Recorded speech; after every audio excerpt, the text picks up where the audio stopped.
Hey everyone, this is Farak here, and in today's video I'll be teaching you all how to do Osis's special lip oscillation sound, which goes like this.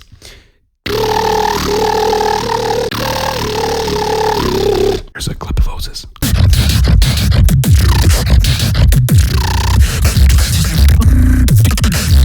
So this sound has been a highly requested sound by you guys over on Instagram. When I once posted a story of me just kind of doing a random beat with this sound sort of in it, trying to figure the sound out, and I really was not expecting like tens upon tens of DMs asking for a tutorial. I really didn't know that this sound was as in demand as it apparently is, and so I'm very happy to be making this tutorial. I want to say right from the beginning, I really don't want to dwell on too many things in this video and drag it on for too long, so see this video more as like of a quick rundown of the sound. But the goal of today's video is of course to teach you how to do the sound, and we won't skip over the bare essentials, of course, like the difficulty of this sound. How difficult is it to learn this sound on the scale of 1 to 10? We'll talk about that. We'll also talk about what this sound is, so kind of give you a better idea of what it is that we're learning today. And then I'll teach you all how to actually perform the sound, teach you what to do, what not to do, so that you'll end up with this super awesome, cool technique. Now, starting with the difficulty. The difficulty of the sound may vary quite a bit from person to person, depending on how much experience you have in beatboxing in general, and also learning sounds. You see, because this sound is not really like its own separate, unique technique, but more of like a clever combination of certain techniques done all at once. But overall, I'll give the sound a score of a 7 out of 10. And in today's video, I'll try to explain to you how to do the sound as best as I can. So that was a difficulty, and now for the question of what is this sound? Now, this sound does not really even have a name in beatboxing. It's quite uncommon, but the best way to describe this sound, I think, would be a vocalizable laser whistled lip oscillation. That sounds super strange, but this means that this sound has 3 components to it, right? A vocalization, a laser whistle, and a lip oscillation, making it a vocalized laser whistle lip oscillation. Is these 3 components done all at once. So that's essentially what this sound is. Now, for some further interesting information about this sound, Osis himself was open about the fact that this sound was not invented by him. So calling this sound Osis's special lip oscillation kind of isn't right. Osis says that this sound was invented by another Latvian beatboxer who goes by this name here, and that is his sound. So do with that information what you will. I will be referring to this sound in this video as Osis's special lip oscillation sound, because it really doesn't have any other name. So now that we know what it is that we're learning today, let's actually get to learning it. In this part of the video, I'll explain to you how to actually learn how to do the sound. I will break down each of the 3 components of the sound and then tell you how to properly combine them together to get the sound. Starting with the vocalization. This part is very straightforward, and it's just doing a falsetto vocalization, which is kind of like singing in your falsetto voice. Everybody can do this. You can also choose to do a chest voice if you want. Or you can choose to leave the vocalization out. I mean, this is totally to your preference. You can try adding on a polyphonic voice. I've heard Osis do that. But essentially just do a vocalization, and I would recommend a falsetto voice because that interacts better with the rest of the sound. That's kind of my preferred variation. Now for the laser whistle. This is kind of like the tricky part. This is now the part of the video where some people might get this very easily and some people might struggle a lot with this part. Because you see, the laser whistle is kind of strange. It's not super common in beatboxing. Not many people know how to do it, but it's one of my favorite whistles. It is a super fascinating sound, and I wish more people knew how to do it. It has many variations, and it's present in many other whistles. Some of the coolest whistles, like all sorts of whale whistles, the inward tooth whistle, decoys whistle. All these whistles are built off of the mechanism of the laser whistle. So I really won't be doing this whistle much justice in this video by explaining it the way that I will. But all we need from this sound in today's video is just to be able to go. So here's kind of how you get this tone out of your mouth. I'll first explain to you how this whistle works. So come with me here. Okay, so I've got a little thing for you. Take a look at this. What I have here is known as the police whistle, which is a thing like this, which when you blow in it, you get a little whistle sound. I'm sure most of y'all have encountered this kind of thing at least once in your life. But would you believe me if I told you that the mechanism of the police whistle is exactly the same as that of the laser whistle? Just stick with me here for a moment. So imagine I blow air into this thing. It will go something like this. I'll blow in here, blow in here, blow in here. And imagine this is ultra slow motion, right? So I'm blowing in this direction, blowing, blowing, blowing. Then it starts curling around this part, which is known as the chamber, right? This is the chamber. The air starts going like so. And then we encounter a situation like this, where the air interacts with its own tail. What will happen here is a bit of an interference.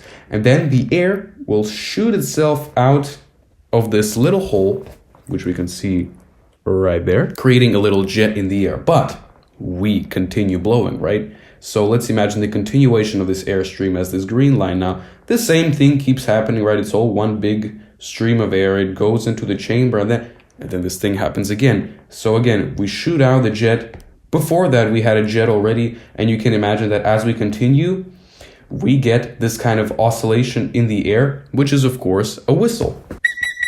Now, this is also exactly what happens in our mouths when we do a laser whistle. And the three components that are similar in both of these whistles is, number one, of course, the air pathway. Number two is this chamber. And number three is the edge. And we are going to try to mimic this setup in our mouth to get the perfect tone for our laser whistle. We have seen that we can say that the three necessary components for a laser whistle are the air pathway, the chamber, and the edge. And right now we're going to try to mimic these three components within our mouth. That will look something like this. You can see how the components are sort of in the same place, and you can imagine how the works the same as the. But now how do we actually position it? Let's start with the tongue position. The tongue position for the laser whistle is a little bit tricky. It is a kind of flattened out tongue that's moved up to the top of the mouth like this. I've seen that this position is kind of unnatural for a lot of people. I go a little more in depth into how to position everything for laser whistles in my decoy whistle tutorial, which you might want to check out if you want more detail on how to set everything up. But you want to flatten out your tongue. Make it as flat as you can. That'll make working with it a bit easier. And try to move it up to the top of your mouth. And make sure that it covers all of the top teeth, so that it seals all the gaps that may be under our top set of teeth. What's unnatural about this position is holding your tongue up there. That is kind of what many people are not used to doing. You can try training this position by maybe doing a click sound through that.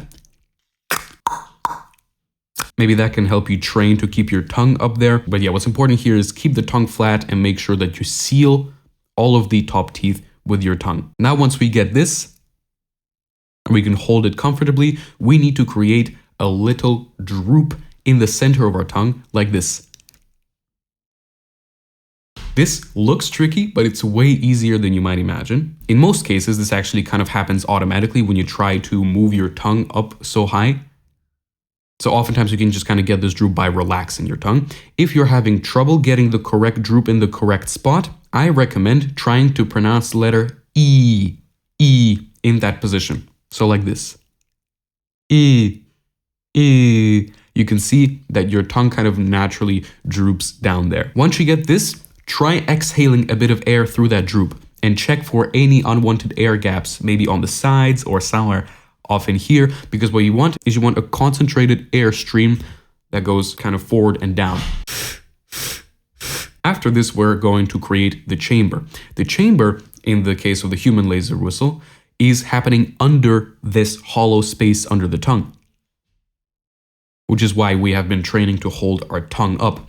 We are going to bring our bottom lip into the mix here. We're going to curl it over our bottom teeth, kind of like so. And then we're going to try to catch this airstream with our bottom lip into that space underneath the tongue.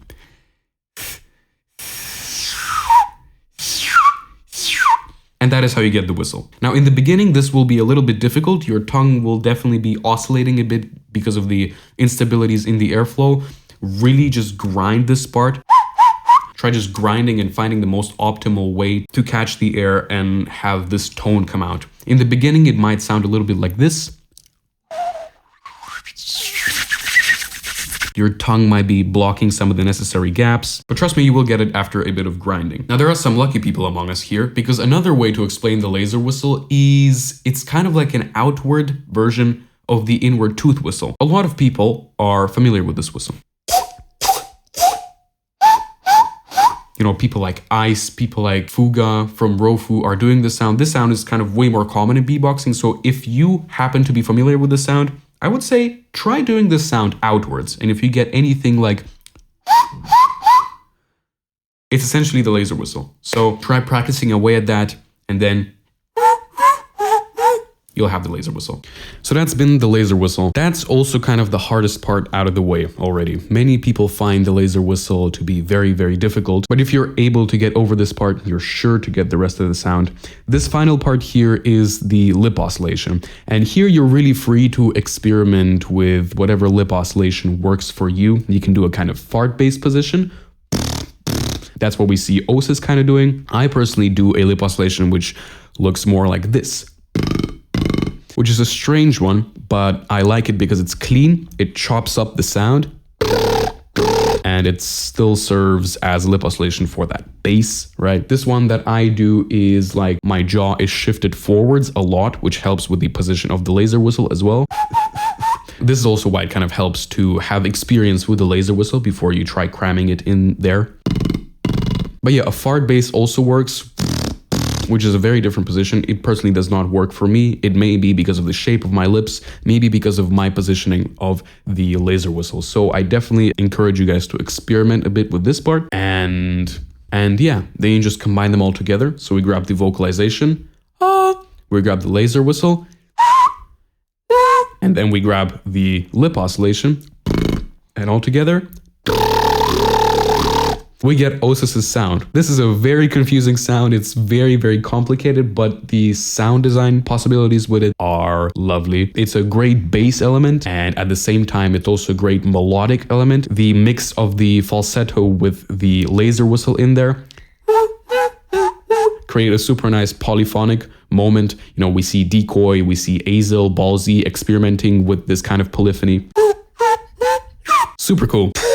So yeah, very, very unique sound, and I hope you guys enjoyed the tutorial.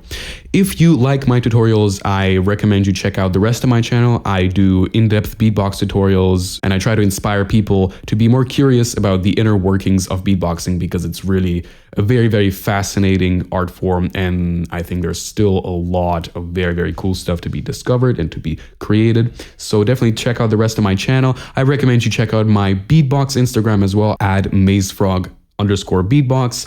I do digital art as well, so make sure to check out my art Instagram, which is @mazefrog_art. You can find all my digital paintings on there. If you have any questions, make sure to leave them in the comments, and I'll definitely reply to you. You can also message me over on my Beatbox Instagram if you're struggling with anything, and I'll try to help you out. And on that note, have fun beatboxing and have a great rest of your day.